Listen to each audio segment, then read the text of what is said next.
Good morning, everyone. So, today we are going to start with another topic, that is Internet.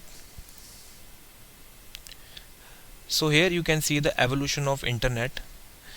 The Internet was started in 1969 and earlier it was known as ARPANET, that has been created by American Army, and in 1984 ARPANET has more than 1000 computers connected to it, right? And in 1986 NSFNet of NSF connects with ARPANET and forms the internet. तो क्या हुआ कि 1986 में जो ARPANET था उसके साथ दो और एजेंसीज कोलैबोरेट होगी और उन्होंने कंबाइन होकर उसके साथ इंटरनेट क्रिएट कर दिया. इन 1993 the www was available to users on royalty free basis. That means जो वर्ल्ड वाइड वेब था वो अवेलेबल हुआ यूजर्स को रॉयल्टी फ्री बेसिस पे. That means they can use it for free and that was when it started become very popular. In turn the interest gain tremendous popularity because of www. आपने देखा होगा कि हर एक website से पहले www लिखा होता है, that is world wide web, right. और ये क्या है, रिसोर्स है. जितना भी इंटरनेट पे सब मटेरियल पड़ा हुआ है you can assess it with this resource. In 1995, NSFNet disconnects its network from the internet and functions as a research network. तो जो NSFNet एजेंसी थी उसने अपने आप को डिस्कनेक्ट किया, राइट, एंड उन्होंने अपने आप को एक अलग सेपरेट रिसर्च नेटवर्क क्रिएट कर लिया. ठीक है, वो मतलब एक अलग से रिसर्च करने वाली एजेंसी बन गई. इन 1996 internet 2 which connects more than 200 universities and 115 companies via high speed private network is established. तो उसके बाद 1996 में इंटरनेट का जो एरिया था वो और एक्सपेंड हुआ और उसमें 200 यूनिवर्सिटीज़ और 115 कंपनीज और असेस हो गई और उसमें कनेक्ट हो गई. So today more than billion host connect to a internet, right. अब इंटरनेट में आप देख सकते हो कि बहुत सारे नेटवर्क्स हैं and they are connected to each other with this backbone, right. अब ये बैकबोन क्या है, ये गेटवे है जिसके थ्रू सारे नेटवर्क्स आपस में कनेक्टेड है. और जब बहुत सारे नेटवर्क्स आपस में कनेक्टेड होते हैं वो क्या बन जाता है, हमारा इंटरनेट.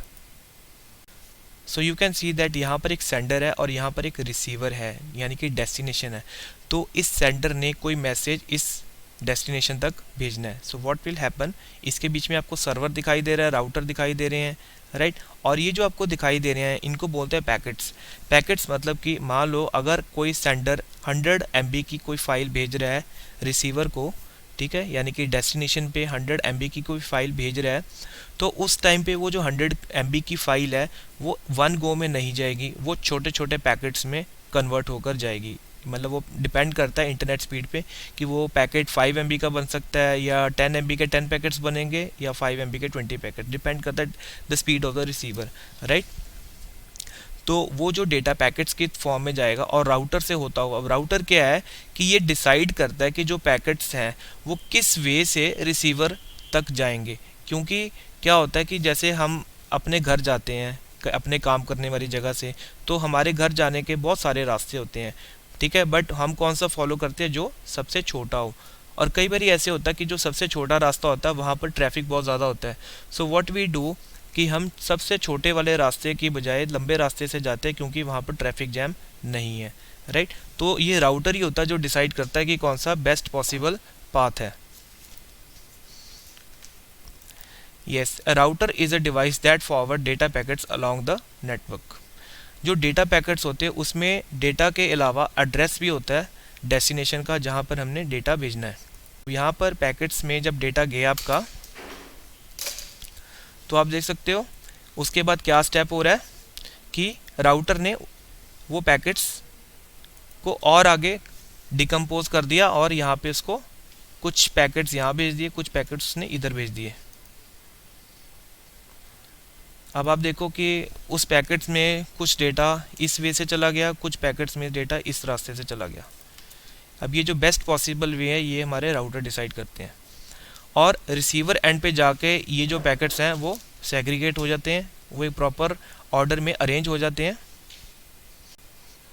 तो ये जो TCP है उनको रीअसेंबल कर देता है रिसीवर के एंड पे और फाइनली वो रिसीवर तक डेटा हमारा पहुंच जाता है.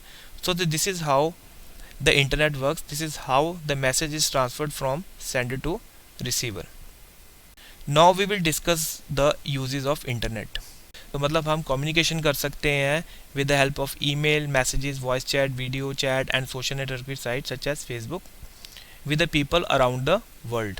Internet is basically used for it is used for creating the advertisements and conducting business. So आपने देखा होगा कि बहुत सारी यूट्यूब पर भी एड्स आती है, आप देखते हो कि लोग एड्स के लिए पेमेंट करते हैं यूट्यूब को या लोगों को पेमेंट करते हैं so that their business can run smoothly. And educational information research. Yes, internet is also used for online gaming, shopping and trading. Right जैसे गेमिंग के लिए, शॉपिंग के लिए, ट्रेडिंग के लिए, जैसे लोग शेयर्स खरीदते हैं बेचते हैं, that can also be done with the help of internet. Financial information sharing and online banking is one of the most crucial aspect of online. Yes, the people made videos, music and published documents on the internet as well. So do you know, according to the Internet Live Stats, the total number of internet users reached 1 billion in 2005, the second billion in 2010, the third billion in 2014, and number of users is continuously to increase every day.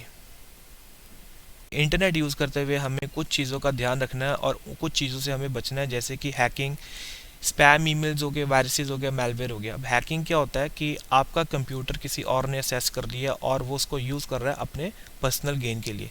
Spam emails क्या होती हैं, जैसे हम email खोलते हैं तो हमें बहुत सारी कंपनीज़ की ईमेल आती है, उसमें उन्होंने प्रोडक्ट बताया होता है और उसमें कुछ चीज़ें ऐसी होती हैं जैसे कि उसमें लिंक्स होते हैं जिसको जब अगर आप क्लिक करते हो तो उससे आपके कंप्यूटर में वायरस भी आ सकता है और वो आपके अकाउंट से पैसे भी निकाल सकते हैं। Then talk about the viruses. Computers में वायरसेस बहुत ज़्यादा आते हैं, ठीक है। अगर आप कोई ऐसी वेबसाइट एक्सेस करोगे जिसके अंदर वायरस है, या आप कोई पेन ड्राइव लगाते हो, ठीक है, तो उसमें वायरस आने के चांस ज़्यादा है। मेलवेयर क्या होता है, ये भी एक वायरस होता है जो अपने आप को कॉपी करता है और कॉपी इस तरह से करता है कि आपके कंप्यूटर की जो स्पीड होती है वो स्लो हो जाती है। Right, so these are the uses of internet. Thank you.